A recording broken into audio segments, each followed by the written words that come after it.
Hi, my name is Missy and I'm a killer whale trainer here at SeaWorld San Diego. We received a question from Danielle asking, are the killer whales allowed in the main pool when shows are not occurring? The answer is yes, they are. Throughout the day, our killer whales have access to multiple pools throughout our killer whale facility, including the main pool. When we're not doing shows and training sessions, we do offer the whales different types of enrichment, and this will include kelp, ice, snow piles, and you're going to see them swimming around, interacting with each other, and relaxing. Thanks for all the great questions. Keep them coming at AskSeaWorld.com.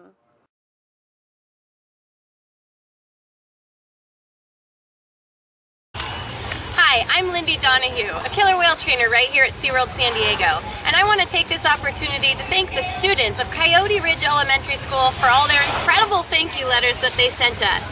Recently, we had the chance to fly out to Coyote Ridge Elementary School and answer some important questions about the care that we provide for our killer whales here at SeaWorld San Diego. These students recently watched the movie Blackfish, and instead of just taking that information for face value, their teacher assigned a research project so that they could find the facts for themselves. These students researched the truth by asking intelligent questions in writing.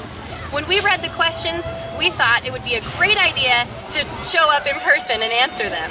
So, along with veterinarian Dr. Hendrik Nolens and animal care specialist Jody Westberg, who heads up our animal rescue team, we all flew out to Arizona and we were able to answer questions like, how do you train the whales? Well, that's simple. Everything that we do with the killer whales is based upon positive reinforcement. So if they do something that we ask of them, they get something that they like, such as ice, fish, and sometimes even a nice back rub. If they do something we don't want to see, we simply ignore that behavior and move on with something fun and positive. Another great question that they had was about moms and babies. Right behind me, we have our family of killer whales.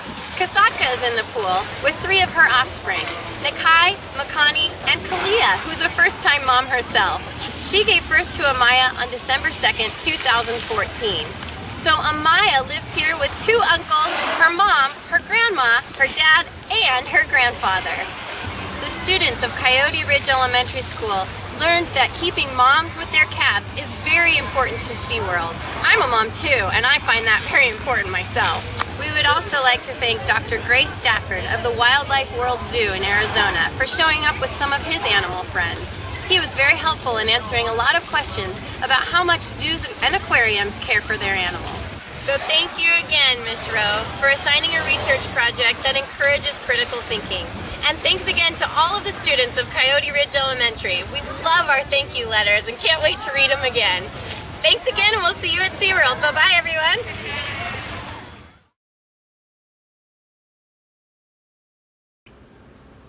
So Chillicot's first meal of the day today happens to be all herring, and some of this herring has some of his vitamins inside of it.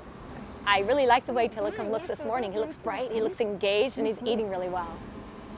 So let's say in that initial observation, I notice an animal is swimming differently than other animals or breathing a little bit differently than I'm used to. Well, without hesitation, we'll pick up the phone and we'll call the veterinarians.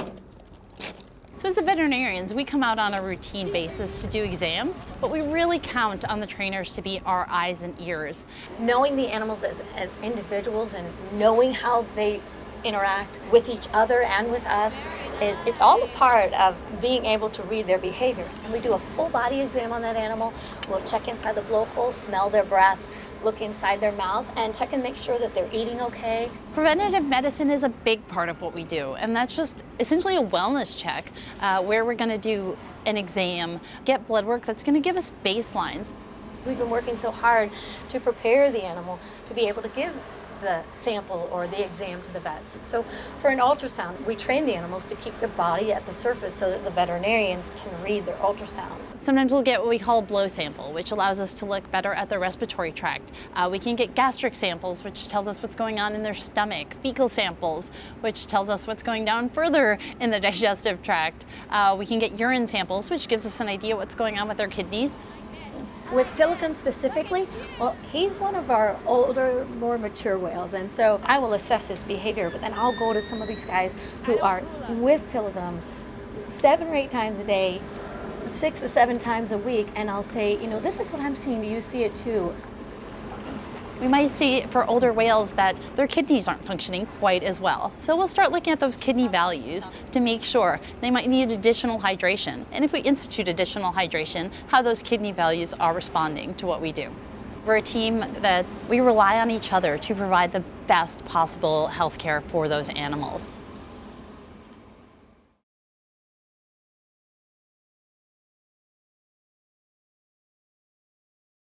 Hi, my name is Allison, and I'm a killer whale trainer here at SeaWorld Orlando. We received a question from Annalise asking if killer whales could hear their trainers talking. Well, the answer is yes, they can hear us talking, but the more effective way to communicate with them is through hand signals, which asks them for behaviors, and our whistle, which lets them know that's what we were looking for, and that some type of reinforcement is on the way. Thanks for your question, Annalise. For more information, visit askseaworld.com.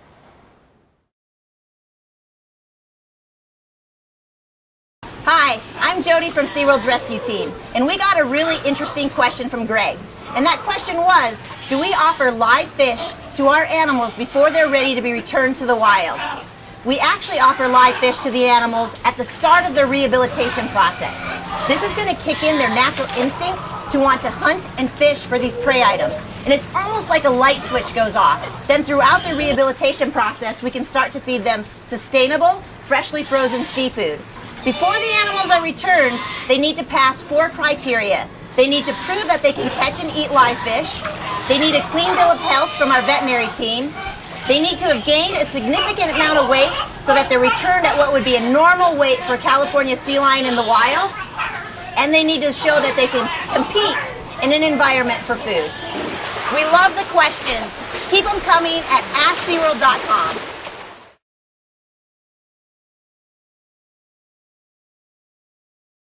There's been a lot of lies circulating about how we take care of our animals here at SeaWorld.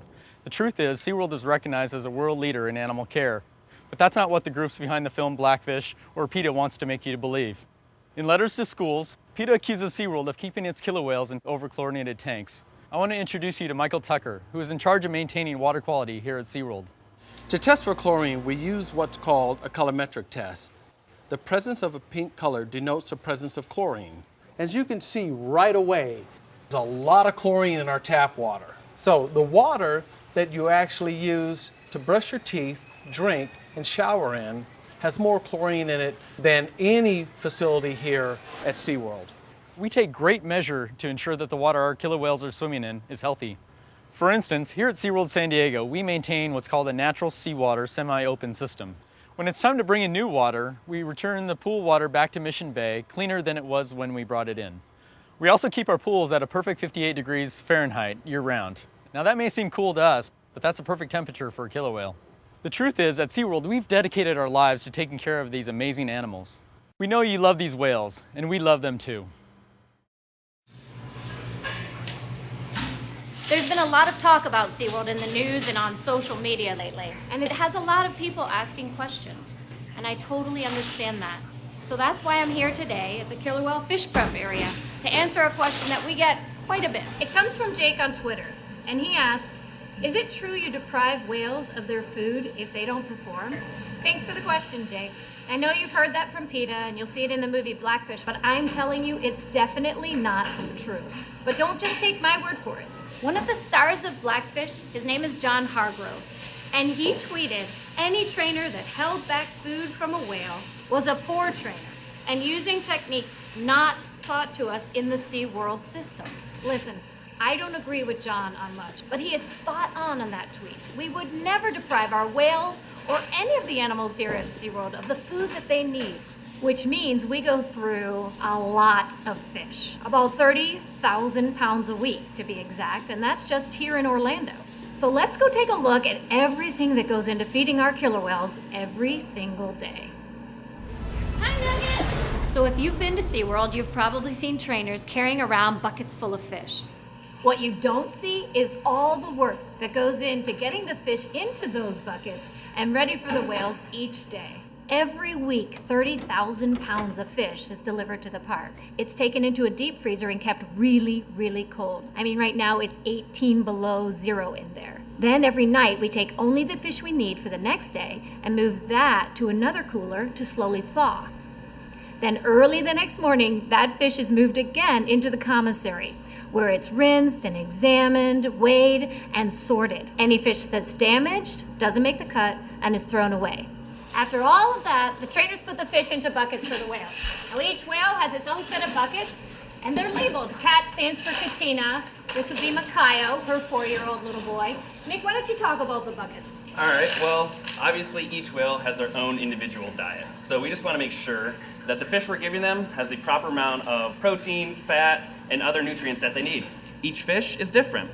For example, the Capeland has a high water content which helps keep the whales hydrated, while the herring has more fat to them.